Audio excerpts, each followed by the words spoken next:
chapter 17. 1 Samuel chapter number 17. Pastor Emeritus, First Lady Emeritus, my wife, deacons, ministers, ladies and men, the members of media department, musicians, and all that make up New Zion Grove. 1 Samuel chapter 17. I know we have a long day.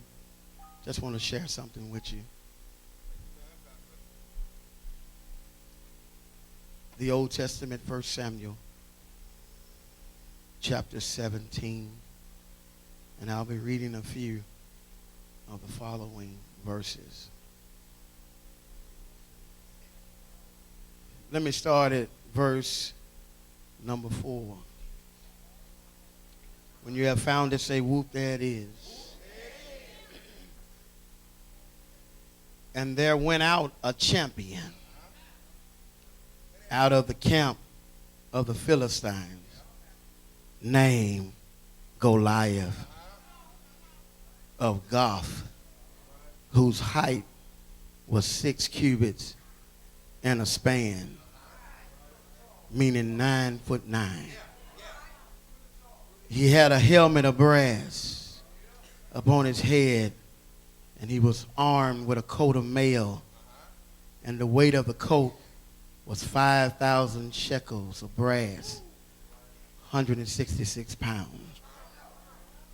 And he had greaves of brass upon his legs, and the target of brass between his shoulders. And the staff of his spear was like a weaver's beam.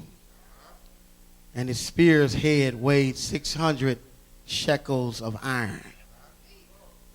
And one bearing a shield went before him. And he stood and cried unto the armies of Israel and said unto them, why are ye come out to set your battle in array?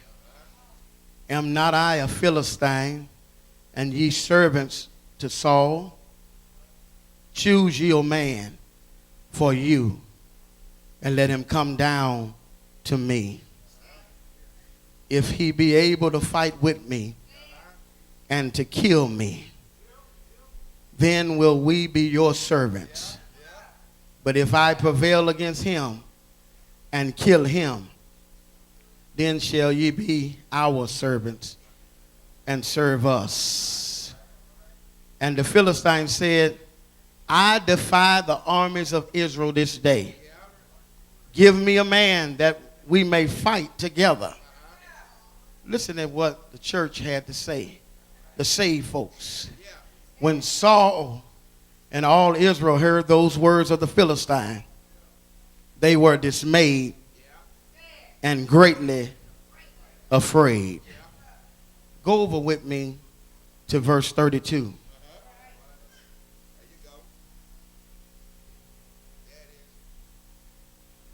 Tell somebody, I'm not scared of a giant. David said in verse 32, and David said to Saul, let no man's heart fail because of him. Thy servant will go and fight with this Philistine. Go down with me to verse number 42. And when the Philistine looked about and saw David, he disdained him, meaning belittled him. For he was but a youth and ruddy and of a fair countenance.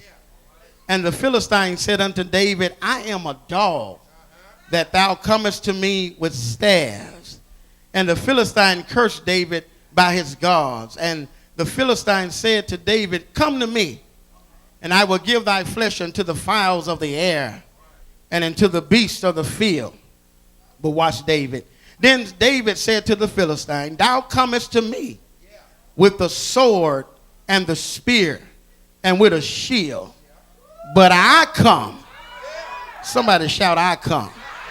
I come in the name of the Lord of hosts, the God of the armies of Israel, whom thou hast defiled. This day will the Lord deliver thee into my hand. God's getting ready to set somebody free right now. And I will smite thee. And not only is he going to kill the giant, but I'm going to take your head off. Just look at somebody, and this is all I want to talk about today. Look at somebody and say, neighbor, I'm a giant killer. Come on, tell them like you mean it. Say, neighbor, I'm a giant killer. Tell them I've had to kill some giants in my life. Come on, act like you a giant killer and say, neighbor, I'm not scared of a giant. Tell them I'm a giant killer. Give the Lord a hand praise. I'm a giant killer. Minister Settles, I'm not scared of a giant. I'm a giant killer. How often do we deal or run into things that are too big for us? Is there anybody here ever had to deal with some gigantic situations?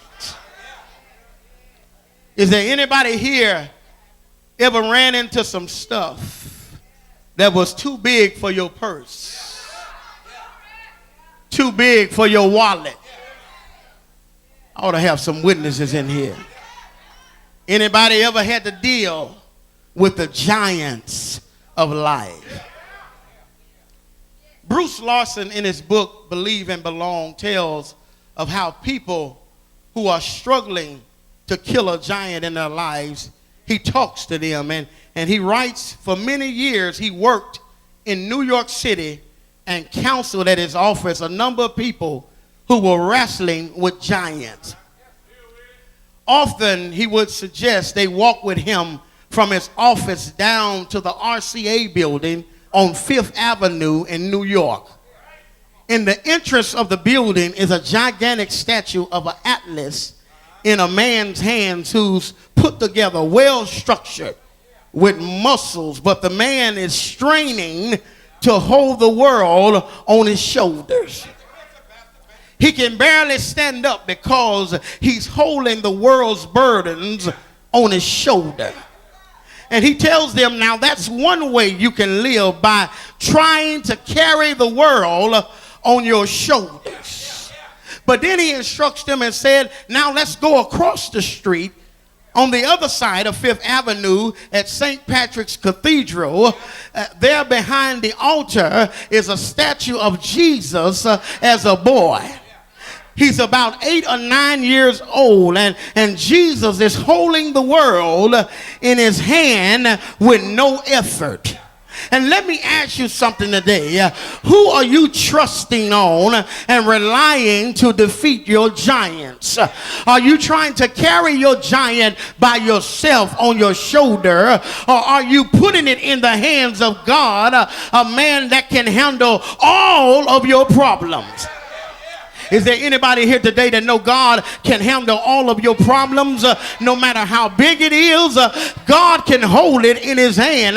They used to sing a song when we were little, he's got the whole world in his hand. So every day we run into giants. Giants show up uninvited. And it makes no difference about your age. All of us have to deal with giants. Whether you're old or young, you have to deal with giants. They come in different sizes and different types, but we still have to deal with giants. Giants of worry and doubt and fear and depression and insecurity, the giants of life. And I don't care how big the giant is, the giant always has a way of letting you know how big it is. Give my baby brother another big hand as he sing for you.